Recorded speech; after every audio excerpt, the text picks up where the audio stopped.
Ресурс гэдэг нэр хэцүү.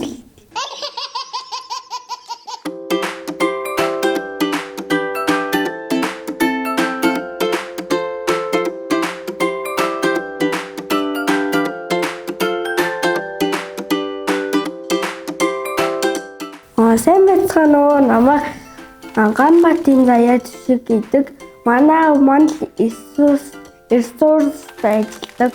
Та нар 5 алтан дүрмээ мэдв. Би та нар 5 алтан дүрмээ зааж өгье. Суудлын бүсийг тогтмол хэрэглэн зочдын тоо суудлын бүсний тоотой тэнцүү байна. Тээврийн хэрэгсэл хөлгөөс өмнө жолооч болон зочдын бүсээ заавал зүүсэн байна. Дээрх дүрмүүдийг мөрдүүлэх нь жолоочийн үүрэг бөгөөд зөрчигдсөн тохиолдолд жолооч хариуцлага хүлээнэ. 2-дугаар дүрм тэмдэг тэмдэглэгээ. Аюулын мэдээлсэн болон анхааруулсан хориглосон заасан тэмдэглэгээг заавал дагаж мөрдөнө.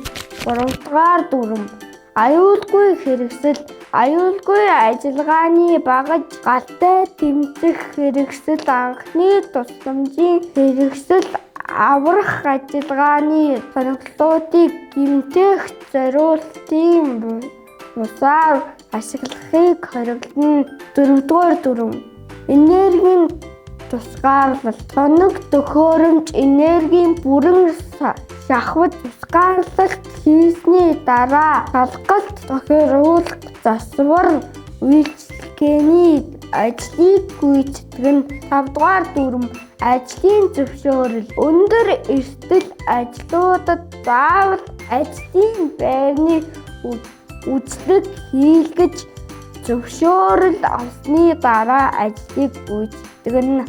Энгийн хэлхэмжид дээрх 5 алтан дүрмээ эзэмшснээр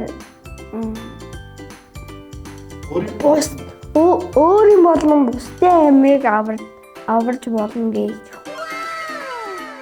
Ах эгчнэрээ дээдлийн 5 алтан дүрмээ эзэмшснээр бусдын болон өөрийнхөө аюулгүй байдлыг хамгаалж чадна.